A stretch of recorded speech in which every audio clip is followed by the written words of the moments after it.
اپنے بالوں اور سروں کو گھماتی ہوئی یہ رقص کرتی ہوئی عورتیں کون تھیں؟ اس وقت ہر جگہ پر یہ بحث چل رہی ہے کہ کیا یو اے ای نے اس حد تک آگے بڑھ چکے ہیں اسلامی ملک کے اندر اس طرح کا کلچر ٹرمپ کے لیے کیوں پیدا کیا گیا؟ لیکن ہمارا سوال یہ نہیں ہے۔ آئیے پہلے ایک ویڈیو ذرا سی یہ دیکھیے۔ اس ویڈیو میں بھی عورتیں اپنے سر اور گردن کو ہلا رہی ہیں۔ در حقیقت یہ ہے کیا، اور آپ سب کے لیے اور ہمارے لیے سمجھنے کی ضرورت ہی ہے کہ آخر خلیجی ڈانس یا پھر جسے ہم النشاط کہتے ہیں، یہ النشاط کیا چیز ہے، یہ سمجھنا یہاں بہت زیادہ ضروری ہے۔ عرب کے دو کلچر بہت زیادہ واضح ہیں۔ عربوں میں ایک کلچر وہ ہے کہ جسے بدو کلچر کہا جاتا ہے۔ بدو وہ دیہاتی یا وہ لوگ ہوتے ہیں کہ جنہیں عام طور پر وہاں کا مقامی عربی کہا جاتا ہے۔ بدوؤں کی تاریخ آپ کو ہمارے ہاں پر مسلمانوں کی تاریخ میں حضور اکرم صلی اللہ علیہ وسلم کے زمانے سے ملتی ہوئی نظر آئے گی۔ ان بدوؤں کے یہاں پر ایک خاص کلچر ہے کہ جب یہ کوئی خوشی کا موقع ہوتا ہے یا پھر کوئی جنگی ماحول ہوتا ہے تو اس وقت ایک مخصوص ڈانس کیا جاتا ہے جسے الایالہ کہا جاتا ہے، اور خواتین کا اس طریقے سے اپنے گردن اور سر کو ہلانا دو طرح کی یہاں پر لفظ استعمال ہوتے ہیں۔ ایک النشاط کا لفظ استعمال ہوتا ہے اور ایک خلیجی کا لفظ استعمال ہوتا ہے۔ خلیجی کا مطلب یہی ہوتا ہے، آپ نے یہاں پر سنا بھی ہوگا کہ خلیجی ممالک کہا جاتا ہے۔ خلیجی ممالک سے مراد وہ تمام ممالک ہیں، وہ عرب ممالک ہیں جس میں یو اے ای، سعودی عرب اور دیگر ممالک شامل ہوتے ہیں۔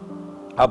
خاص طور پر آپ سب کا سوال یہ تھا، اور ایک بڑی ہی اہم تحقیق جو ہم آپ کے سامنے رکھنے والے ہیں، کہ آخر ٹرمپ کے آنے پر یو اے ای کے اندر یہ ڈانس کیوں کیا گیا، اور کیا یہ اسلامی روایات کے خلاف ڈانس تصور کیا جا رہا ہے اور اسے ایک ایسی چیز کہی جا رہی ہے کہ جو بالکل ٹھیک نہیں ہے۔ ذرا سا اس کا تاریخی معائنہ کرتے ہیں۔ آئیے سب سے پہلے ہم آپ کو ایک ویڈیو دکھاتے ہیں۔ یہ ویڈیو سن 2020 کی ہے، اور سن 2020 میں ایک محفل کے اندر آپ کو یہ خواتین اپنے سر اور گردن کو ہلاتے ہوئے وہی ڈانس کرتی ہوئی نظر آئے گی کہ جو کہ یو اے ای میں ٹرمپ کے استقبال کے دوران خواتین کرتی ہوئی نظر آئی ہے۔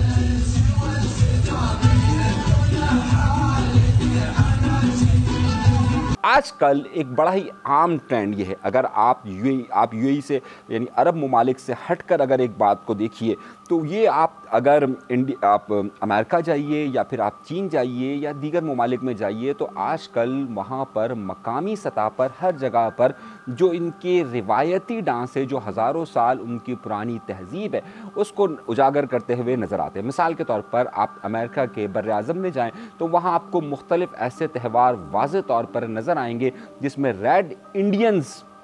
ڈانس نظر آئے گا۔ ریڈ انڈینز وہ لوگ تھے کہ جسے امریکہ میں مقامی کہا جاتا ہے، اور جو خاص طور پر اس وقت سے پہلے موجود تھے کہ جب یہاں پر یورپ کا آنا نہیں ہوا تھا، انہیں ریڈ انڈینز کہا جاتا ہے۔ بالکل اسی طریقے سے سعودی عرب کے اندر بھی اس بات کو فروغ دیا جا رہا ہے کہ وہ اپنے ہزاروں سال پرانے کلچر کو سامنے لے کر آئے۔ یو اے ای خلیجی ممالک ہو، چاہے اس میں عمان ہو، چاہے اس میں سعودی عرب ہو، وہاں پر خوشی اور تہوار کے موقع پر مختلف قسم کے ڈانس کیے جاتے ہیں۔ اس میں ایک بیلی ڈانس بھی شامل ہے، لیکن اس بیلی ڈانس سے ہٹ کر ایک مقامی سطح پر اس ڈانس کو خاص طور پر الایالہ کہا جاتا ہے۔ الایالہ وہ طریقہ کار ہوتا ہے کہ جس میں دو قطاروں کے اندر کچھ نوجوان، عمر کی اس میں قید نہیں ہوتی ہے، نوجوان بھی ہو سکتے ہیں، کچھ اور لوگ بھی ہو سکتے ہیں، وہ وہاں پر کھڑے ہوتے ہیں، وہ گنگناتے ہیں،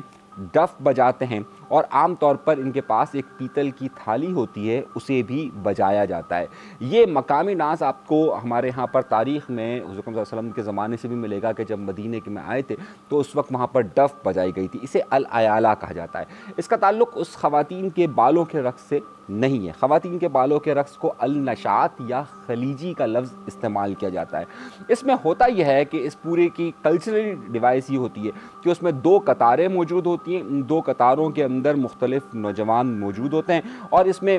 ڈھول یا تو اس کے درمیان میں رکھا جاتا ہے یا کنارے پہ رکھا جاتا ہے، ڈف ہوتا ہے اور مختلف ایسی چیزیں بجانے کی ہوتی ہیں جو اس زمانے میں کلچر تھی۔ اس میں پیتل کی تھالی ہو سکتی ہے، سلور کی تھالی ہو سکتی ہے، لوہے کی تھالی ہو سکتی ہے۔ اب یہ اپنے سروں کو ہلاتے ہیں اور گنگناتے ہیں، ڈف بج رہا ہوتا ہے۔ پہلے ہوتا یہ تھا کہ اگر بہت زیادہ سیکیورٹی کے معاملات نہ ہو تو یہ لوگ مختلف تلواریں لے کر کھڑے ہوتے تھے، لیکن اب کیونکہ جہاں سیکیورٹی کے ایشوز ہوتے ہیں تو وہاں پر وہ جو ہے وہ مختلف بانس کی ڈنڈیاں وغیرہ اس طرح کی چیزیں لے کر کھڑے ہوتے ہیں۔ اب یہ جو خواتین نے اس طرح کا رقص، جب ٹرمپ آ رہا تھا تو اس طرح کا جب انہوں نے رقص پیش کیا تو یہ بدو تہذیب کے اندر موجود ہے اور اس وقت یو اے ای، عمان اور یہاں پر یہ ہزاروں سال سے ہوتا ہے۔ عام طور پر یہ خوشی کے لیے ہوتا ہے، جنگ جیتنے کے لیے ہوتا ہے، یا کسی بھی ایک بہت ہی طاقتور بادشاہ کی جب آمد ہو تو اس وقت کی روایت کے مطابق یہ رقص پرفارم کیا جاتا ہے۔ ٹرمپ کی آمد پر بھی یو اے ای نے اسی طریقے سے پرفارم کیا اور اس میں خواتین اپنے سر اور بالوں کو یوں ہلا رہی تھی۔ اب اس میں بہت سارے لوگوں نے یہ اعتراض کیا کہ یہ کیا اسلامی طریقہ کار ہے کہ غیر محرم کے سامنے اس طرح کا رقص کیا جائے۔ در حقیقت یو اے ای ہو یا پھر دیگر ممالک ہو، وہ آج کل یا کچھ عرصے سے یہ فینومینا سامنے آ رہا ہے کہ وہ اپنے کلچر کو یا اپنے جو عرب سوسائٹی ہے اس کے کلچر کو سامنے لانے کی کوشش کرتے ہیں، اور یہ عام طور پر ان کی شادی بیاہ کی محافل کے اندر یہ رقص عمومی طور پر کیا جاتا ہے، اس میں کوئی نیا عنصر نہیں ہے۔ اسے النشاب کہا جاتا ہے، بہت سارے لوگ اسے العیالہ کہتے ہیں، لیکن العیا یہ حصہ نہیں ہوتا ہے جس میں خاص طور پر خلیجی اس کے لیے لفظ استعمال ہوتا ہے یا پھر اس کے لیے النشاط کا لفظ استعمال ہوتا ہے، اور یہ ہزاروں سال پرانا اس میں کلچر ہے۔ اس پہ یہاں پر یہ تنقید کی جا رہی ہے کہ جناب یہ کیا اسلامی ماحول کے مطابق ہے، تو اس کے لیے انہوں نے یہ لفظ استعمال کیا کہ جناب یہ ہمارا کلچر ہے اور یہ عرب کلچر کا ہی حصہ ہے، اور یہ اب سے نہیں بلکہ ہزاروں سال سے یہ اسی طریقے سے ہو رہا ہے۔ آپ کے علم میں ہوگا کہ اگر آپ تاریخ میں ذرا سا پیچھے جائیں تو آپ کو ایسی بہت ساری چیزیں ملے گی جس میں خواتین ڈف بجاتی ہوئی اور اس طریقے سے بالوں کو ہلاتی ہوئی آپ کو نظر آ رہی ہوگی، لیکن کیونکہ یہ اس وقت ٹرمپ کی موجودگی میں ہوا ہے تو اسے ظاہر ہے بہت سارے لوگ عجیب محسوس دیکھ رہے ہیں۔ اس وقت جو یو اے ای ہو، چاہے سعودی عرب ہو، چاہے اس وقت قطر ہو، ان تمام ممالک نے ہر ممکن کوشش کی ہے کہ ٹرمپ کا استقبال شایان شان طریقے سے کیا جائے۔ یو اے ای کے اندر بھی اس کی کا اہتمام کیا گیا تھا اور انہوں نے اپنے کلچر کو سامنے لایا۔ اب اس پر تنقید بہرحال ہو سکتی ہے کہ یہ اسلامی طریقہ کار کے مطابق ہے یا نہیں ہے، کیا اس وقت اس کو غیر محرم کے سامنے آنا چاہیے یا نہیں آنا چاہیے، لیکن وہ اسے اپنے کلچر کا حصہ قرار دیتے ہوئے کہتے ہیں کہ یہ جناب ہماری روایات ہیں اور یہ اب سے نہیں بلکہ ہزاروں سال سے موجود ہے۔ آپ کی رائے، آپ کی آرا کی اس میں ضرورت ہوگی مجھے، اور خاص طور پر اس طرح کی اہم معلومات کے لیے آپ کو چینل کو سبسکرائب ضرور کیجیے گا۔ کچھ لوگوں نے یہ بھی کہا کہ یہ ڈیپ فیک کے ذریعے ایک جعلی ویڈیو بنائی گئی ہے اور اس میں ایسا نہیں ہوا کہ ٹرمپ آ رہے ہوں اور اس کے بعد یہ استقبال کے لیے جعلی ویڈیو بنائی گئی ہے۔ میں آپ کو اس بات کا بتا رہا ہوں کہ یہ ویڈیو جعلی نہیں ہے، یہ ویڈیو بالکل اوریجنل ہے اور یہ ایک عام روایتی طریقہ کار ہے ان کے ہاں جو استعمال کیا جاتا ہے۔ اس بار کیونکہ کیمروں نے اسے محفوظ کیا اور پھر مغربی میڈیا نے اسے بہت زیادہ چلایا، ظاہر ہے ٹرمپ ایک بہت بڑی خبر کے طور پر ہوتے ہیں تو اس لیے زیادہ اس کا حصہ بن رہا ہے، لیکن یو اے ای کے اندر، عمان کے اندر، سعودی عرب کے اندر، ان تمام ممالک کے اندر شادی کی محافل کے اندر یہ رقص عمومی طور پر کیا جاتا ہے۔ تو اس کا یہ مطلب ہرگز نہیں ہے کہ جناب یہ کہا جائے کہ یہ